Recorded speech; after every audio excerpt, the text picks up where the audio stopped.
ನಮಸ್ತೆ ವೀಕ್ಷಕರೇ, ಈ ವರ್ಷ ಕನ್ನಡ ಚಿತ್ರರಂಗಕ್ಕೆ ಸಂತಸ ಹಾಗೂ ನೋವು ಎರಡನ್ನೂ ತಂದುಕೊಟ್ಟ ವರ್ಷವಾಗಿದೆ.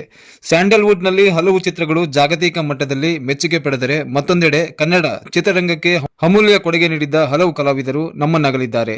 ಹಿರಿಯ ಕಲಾವಿದರಿಂದ ಹಿಡಿದು ಯುವ ಪ್ರತಿಭೆಗಳವರೆಗೆ ಈ ವರ್ಷ ಮಿಂಚಿ ಮರೆಯಾದ ಕನ್ನಡ ಚಿತ್ರರಂಗದ ಕಲಾವಿದರ ಕುರಿತು ಒಂದು ಚಿತ್ರಣವನ್ನ ಇವತ್ತಿನ ವಿಡಿಯೋದಲ್ಲಿ ತರುವ ಪ್ರಯತ್ನ ಮಾಡಿದ್ದೇನೆ. ಸ್ನೇಹಿತರೆ, ಈ ವರ್ಷ ನಮ್ಮನ್ನು ಅಗಲಿದ ಚಿತ್ರರಂಗದ ಕಲಾವಿದರ ಪೈಕಿ ಮೊದಲನೆಯವರಾಗಿ ಕನ್ನಡ ಚಿತ್ರರಂಗ ಹಾಗೂ ಕಿರುತೆರೆ ಲೋಕದ ಹಿರಿಯ ನಟ ಸರಿಗಮಪ ವಿಜಯ್ ಅವರು ಜನವರಿ 15ರಂದು ಇಹಲೋಕ ತ್ಯಜಿಸಿದರು. 76 ವರ್ಷ ವಯಸ್ಸಿನವರಾಗಿದ್ದ ಅವರು ಶ್ವಾಸಕೋಶದ ಸಮಸ್ಯೆಯಿಂದ ಬಳಲುತ್ತಿದ್ದರು.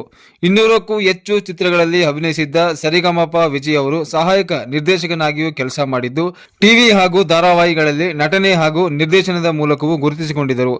ಎರಡನೆಯವರಾಗಿ ಹಿರಿಯ ನಟ ಬ್ಯಾಂಕ್ ಜನಾರ್ದನ್ ಅವರು ಏಪ್ರಿಲ್ 14ರಂದು ತಮ್ಮ 76ನೇ ವಯಸ್ಸಿನಲ್ಲಿ ನಿಧನರಾದರು. 800ಕ್ಕೂ ಹೆಚ್ಚು ಕನ್ನಡ ಚಿತ್ರಗಳಲ್ಲಿ ಅಭಿನಯಿಸಿದ್ದ ಅವರು 1985ರಲ್ಲಿ ಪಿತಾಮಹ ಚಿತ್ರದ ಮೂಲಕ ಚಿತ್ರರಂಗ ಪ್ರವೇಶಿಸಿದ್ದರು. ವಿಜಯ ಬ್ಯಾಂಕ್ನಲ್ಲಿ ಕೆಲಸ ಮಾಡುತ್ತಿದ್ದ ಹಿನ್ನೆಲೆಯಿಂದಲೇ ಅವರಿಗೆ ಬ್ಯಾಂಕ್ ಜನಾರ್ದನ್ ಎಂಬ ಹೆಸರು ಬಂದಿತ್ತು.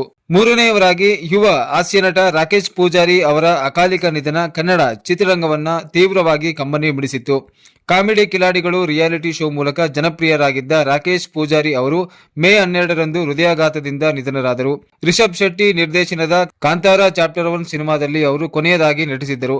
ನಾಲ್ಕನೆಯವರಾಗಿ ಕನ್ನಡ ಚಿತ್ರರಂಗದ ಅಭಿನಯ ಸರಸ್ವತಿ ಎಂದೇ ಪ್ರಸಿದ್ಧರಾಗಿದ್ದ ಹಿರಿಯ ನಟಿ ಬಿ ಸರೋಜಾದೇವಿ ಅವರು ಜುಲೈ 14ರಂದು ವಯೋಸಹಜ ಕಾಯಿಲೆಯಿಂದ ನಿಧನರಾದರು. 87 ವರ್ಷ ವಯಸ್ಸಿನವರಾಗಿದ್ದ ಸರೋಜಾದೇವಿ ಅವರು ಕನ್ನಡ, ತೆಲುಗು, ತಮಿಳು ಹಾಗೂ ಹಿಂದಿ ಸೇರಿದಂತೆ ನೂರಾರು ಸಿನಿಮಾಗಳಲ್ಲಿ ಅಭಿನಯಿಸಿದ್ದರು. ಇವರು ಪದ್ಮಶ್ರೀ ಹಾಗೂ ಪದ್ಮಭೂಷಣ ಪ್ರಶಸ್ತಿಗಳ ಗೌರವಕ್ಕೆ ಪಾತ್ರರಾಗಿದ್ದರು. 5ನೇಯವರಾಗಿ ಗಣಪ ಸಿನಿಮಾ ಖ್ಯಾತಿಯ ಯುವ ನಟ ಸಂತೋಷ್ ಬಾಲರಾಜ್ ಅವರು ಆಗಸ್ಟ್ 5ರಂದು ಜಾಂಡೀಸ್ನಿಂದ ನಿಧನರಾದರು. 38 ವರ್ಷ ವಯಸ್ಸಿನವರಾಗಿದ್ದ ಅವರು ಚಿಕಿತ್ಸೆ ಪಡೆಯುತ್ತಿದ್ದರೂ ಸಹ ಕೋಮಾ ಸ್ಥಿತಿಗೆ ತಲುಪಿ ಚಿಕಿತ್ಸೆ ಫಲಿಸದೆ ಕೊನೆಯುಸಿರೆಳೆದಿದ್ದರು. ಅವರ ನಿಧನಕ್ಕೆ ಇಡೀ ಚಿತ್ರರಂಗ ಶೋಕಾಚರಣೆ ವ್ಯಕ್ತಪಡಿಸಿತ್ತು. 6ನೇಯವರಾಗಿ ರಂಗಭೂಮಿ ನಟ ಹಾಗೂ ಕೆಜಿಎಫ್ ಸಿನಿಮಾ ಖ್ಯಾತಿಯ ದಿನೇಶ್ ಮಂಗಳೂರು ಅವರು ಆಗಸ್ಟ್ 25ರಂದು ಅನಾರೋಗ್ಯದಿಂದ ನಿಧನರಾದರು. ರಂಗಭೂಮಿಯಿಂದ ಚಿತ್ರರಂಗಕ್ಕೆ ಬಂದಿದ್ದ ಅವರು ನಟನಾಗಿ ಹಾಗೂ ಕಲಾ ನಿರ್ದೇಶಕನಾಗಿ ಗುರುತಿಸಿಕೊಂಡಿದ್ದರು. ಉಳಿದವರು ಕಂಡಂತೆ ಕಿರಿಕ್ ಪಾರ್ಟಿ ಸೇರಿದಂತೆ ಹಲವು ಸಿನಿಮಾಗಳಲ್ಲಿ ಅವರು ಅಭಿನಯಿಸಿದ್ದರು. ಕುಂದಾಪುರದಲ್ಲಿ ಅವರು ಕೊನೆಯುಸಿರೆಳೆದಿದ್ದರು. 7ನೇಯವರಾಗಿ ಕನ್ನಡ ಚಿತ್ರರಂಗದ ಖಡಕ್ ವಿಲನ್ ಪಾತ್ರಗಳಿಂದ ಗುರುತಿಸಿಕೊಂಡಿದ್ದ ಹರೀಶ್ ರಾಯ್ ಅವರು ನವೆಂಬರ್ 6ರಂದು ಕ್ಯಾನ್ಸರ್ನಿಂದ ನಿಧನರಾದರು. ಓಂ ಸೇರಿದಂತೆ ಹಲವು ಸಿನಿಮಾಗಳಲ್ಲಿ ನಟಿಸಿದ್ದ ಅವರು ಕೆಜಿಎಫ್ ಸಿನಿಮಾದ ಚಾಚಾ ಪಾತ್ರದಿಂದ ಹೆಚ್ಚು ಜನಪ್ರಿಯತೆ ಪಡೆದಿದ್ದರು. ಕೆಲ ವರ್ಷಗಳಿಂದ ಅನಾರೋಗ್ಯದಿಂದ ಬಳಲುತ್ತಿದ್ದ ಅವರು ಚಿಕಿತ್ಸೆ ಫಲಿಸದೆ ಮೃತಪಟ್ಟಿದ್ದರು.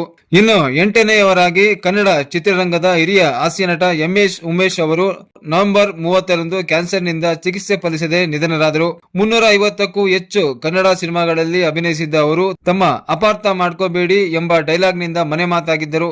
ಸ್ನೇಹಿತರೆ, ಈ ವರ್ಷ ನಮ್ಮನ್ನು ಅಗಲಿದ ಚಿತ್ರರಂಗದ ಕಲಾವಿದರು ದೈಹಿಕವಾಗಿ ನಮ್ಮನ್ನು ಅಗಲಿದ್ದಾರೆಯೇ ಹೊರತು ಅವರ ಸಾಧನೆ, ಕೊಡುಗೆ ಮತ್ತು ನೆನಪುಗಳು ಸದಾ ಕನ್ನಡ ಚಿತ್ರರಂಗದಲ್ಲಿ ಅಜರಾಮರವಾಗಿರಲಿವೆ ಎಂದು ಹೇಳುತ್ತಾ, ಕನ್ನಡ ಚಿತ್ರರಂಗದಲ್ಲಿ ಮಿಂಚಿ ಮರೆಯಾದ ಈ ಎಲ್ಲಾ ಕಲಾವಿದರಿಗೆ ನನ್ನ ಅನಂತ ನಮನಗಳನ್ನು ಸಲ್ಲಿಸುತ್ತಾ ಇವತ್ತಿನ ವಿಡಿಯೋವನ್ನ ಮುಗಿಸ್ತಾ ಇದ್ದೇನೆ. ಈ ವಿಡಿಯೋ ನಿಮಗೆ ಇಷ್ಟವಾದರೆ ಒಂದು ಲೈಕ್ ಅನ್ನ ಕೊಡಿ. ಇದೇ ತರಹ ಡೈಲಿ ನ್ಯೂಸ್ ಅಪ್ಡೇಟ್ಗಳಿಗಾಗಿ ನಮ್ಮ ಚಾನೆಲ್ ಅನ್ನ ಸಬ್ಸ್ಕ್ರೈಬ್ ಮಾಡಿಕೊಳ್ಳಿ.